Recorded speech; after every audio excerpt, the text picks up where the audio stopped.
i da je prebaci na mene.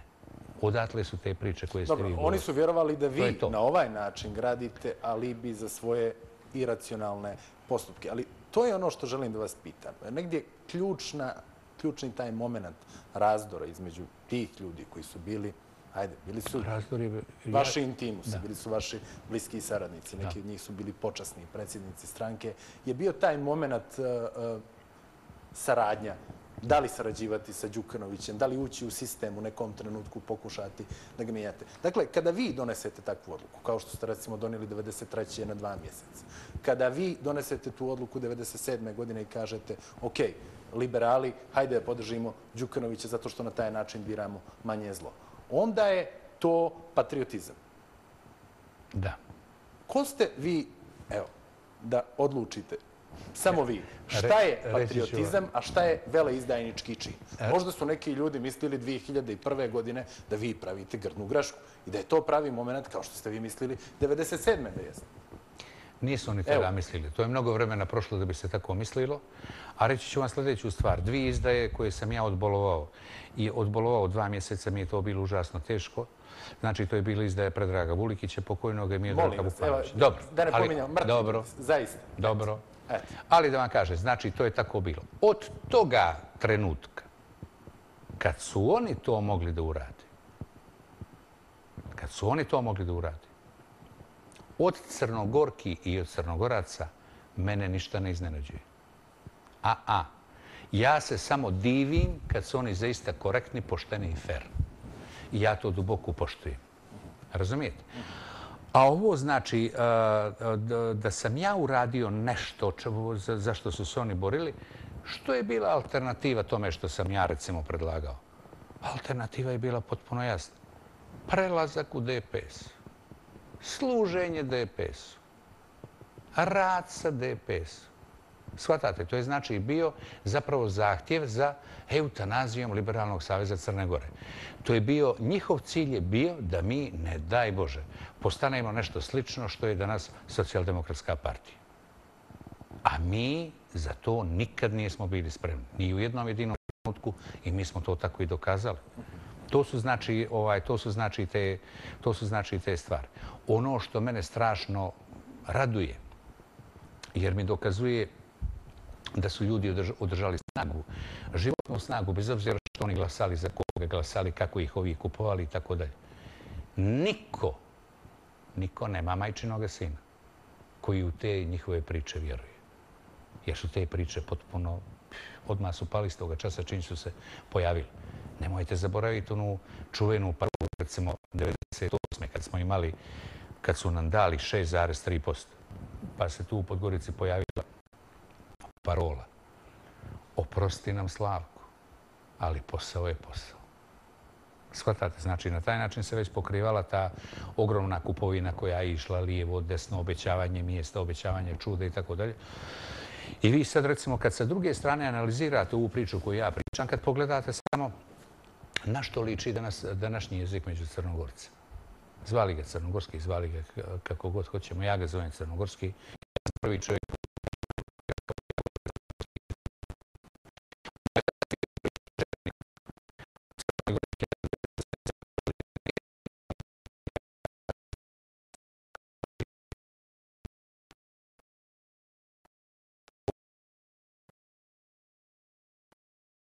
Do 90. godine, 26. januara, ja sam sa svojih 35 godina ušao u osnivanje Liberalnog saveza sa ogromnim opštim znanjem. Ogromnim opštim znanjem. A o Crnoj Gori i Srbiji znao sam sve.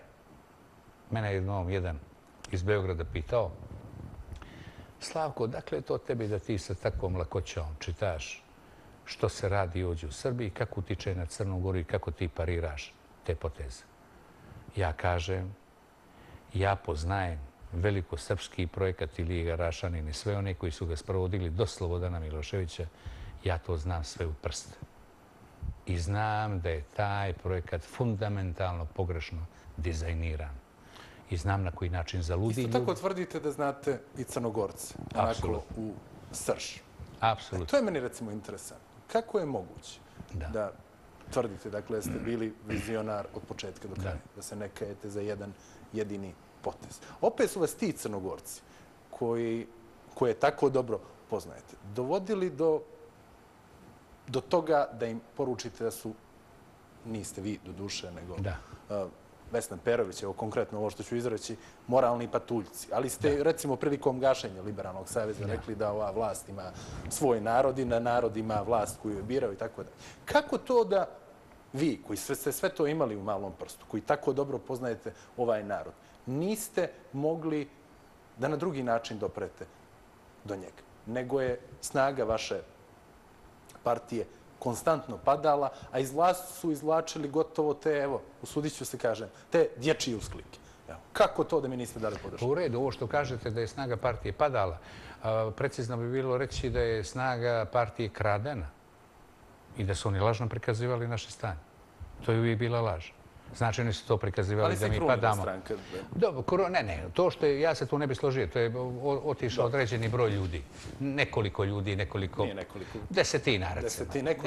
Desetina ljudi. Ali ljudi koji su nešto značili. Ali ljudi koji su, mislim, značili su kad im je UDBA dala prostor. Onda su oni počeli da znači. Do tada to su bili potpuno povučeni ljudi koji se nisu miješali uopšte u unutrašnji politički život stranke. To mislim prije svega na počasne predsjednike tipa Marka Vešovića, Radoša Rotkovića i tako dalje. Oni apsolutno nisu imali nikakav uticaj, jer takva im je bila statutarna pozicija. I nemojte zaboraviti sljedeću stvar. Dobro, ali moramo reći da su i ljudi sa kojima ste vi, ja se baš neću složiti s ovim što ste malo čas rekli, ali ljudi sa kojima ste vi zamjenjivali, te ljude također nisu bili. A naravno, znate šta je, gospodine Petre? Davno je to zapisao, čak i Daviča napisao Ozna sve dozna, a neko je na to dodao UDBA je naša sudba. UDBA je stravičan instrument. Ja vam kažem da skoro nema familije u Crnoj Gori u kojoj dan danas ne stoji makar jedan udbaš ili makar jedan Kosovac. Dobro, ali niste mi odgovorili na pitanje. Kako niste uspjeli da doprete do tog običnog čovjeka koga tako dobro poznajete, čiju psihu poznajete, čiju istoriju poznajete, čiju tradiciju poznajete i da vam taj jedan čovjek koji vam na kraju ne da glas ili je kraden i tako dalje, nije bitno, ali da vam izmami taj gotovo očajnički uspjeh. Ako ste košarkaški trener, vi čovjeka kao košarkaša razumijete samo u onom trenutku kad uzme loptu i strči na teren. Ako ste fudbalski, kad izađe na fudbalski teren. Ako ste političar u potpuno nepolitičkim uslovima, u uslovima totalitarizma, vi ljude počinjete da sagledavate što su oni stvarno kad oni uđu u proces. I znači morate shvatiti, ti ljudi su svi ćutali ili se ponašali lojalno po znacima navoda dok nisu uzeli neke pozicije pa su i tu bili određeno vrijeme lojalni.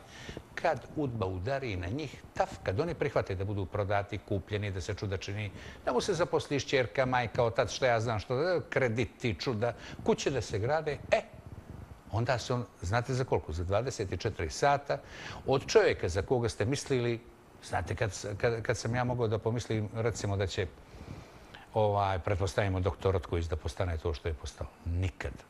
A on je to postao za 24 sata. A za Marka Vešovića, koji znači izdržao bombardom, pa to su moje tvrdnje za to što ja dolazim, gospodine Komnenić, ja vam dolazim direktno iz vatre. Ja sam bio u središtu vatre. Ja tačno znam sve tamo što se dešava. Znam, ali ne znate što se zbiva okolo. Znam što se zbiva okolo. Okolo je postavljen taj... To može malo da suzi perspektivu. Ali to želim da vas pitam. U jednom momentu vi ste tu etiketu, taj pečat izdajnika nekim ljudima udarali u konsultaciji sa ljudima koje ste također kasnije proglasili izdajnicima. Evo, zaista im neću pominjati imena. Pomenite slobodno, što se mene... Neću.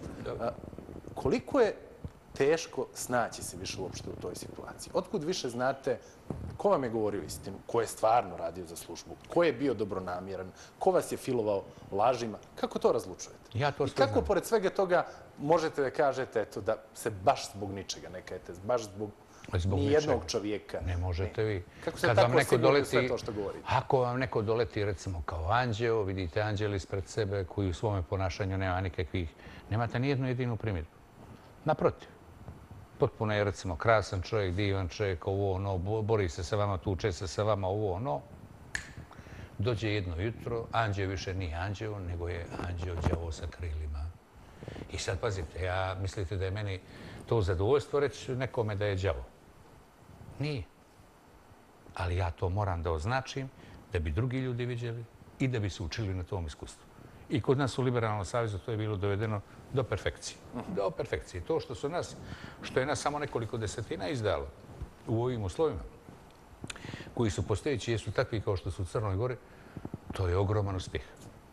To je ogroman uspjeh. To kroz što smo mi prošli, što smo mi izdržali, budite uvjereni, gospodine Komnenić, niko u Crnoj Gori ne bi ni pokušao da prođe tim putem. A mi smo iz njega izašli kao politički i moralni pobjednici. Mi smo jedina svjetla luča u Crnoj Gori. Mi. Nažalost, na moju žalost, ja bih volio da ih ima još 5 ili 10, pa da se rukujem sa njima, pa da kažemo, sad ćemo od ovih 10 baklji da napravimo logorsku vatru.